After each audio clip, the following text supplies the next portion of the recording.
Hello guys! Ngayon ay magluluto tayo ng pork nilaga. Narito ang mga ingredients na ating kakailanganin sa pagluluto ng pork nilaga.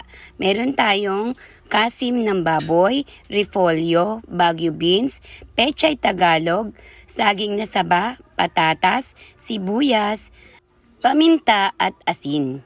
Tara guys, umpisahan na natin. Hugasan nating mabuti ang karne ng baboy bago natin ito pakuluan. Ayan, kumukulo na. Timplahan na natin ito ng asin at paminta at isabay na rin nating ilagay ang sibuyas. Pakuluan lang natin hanggang sa lumambot ang karne. At pagkatapos ay ilagay na rin natin ang saging na saba. Ayan guys, isabay natin sa pagpapakulo upang maluto ang saging. At ilagay na rin natin ang patatas. Ayan guys, pakuluan lang po nating mabuti hanggang sa bahagyang maluto ang patatas. And then ilagay na rin po natin ang Baguio beans. Halu-haluin lang natin at pagkatapos ay isunod na rin nating ilagay ang pechay Tagalog.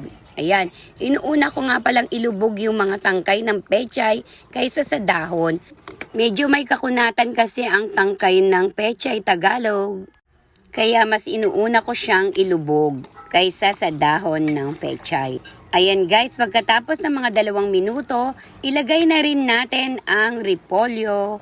Ayan, iyan kasi ang medyo malambot at konting kulo lang ay maluluto na.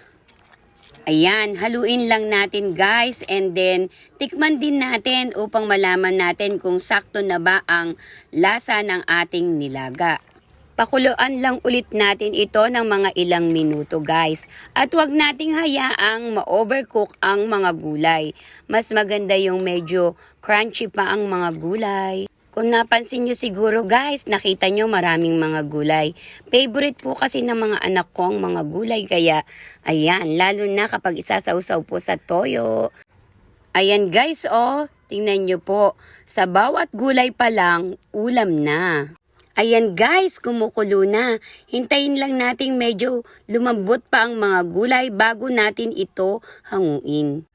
Ayan, okay na to. Tara guys, hanguin na natin.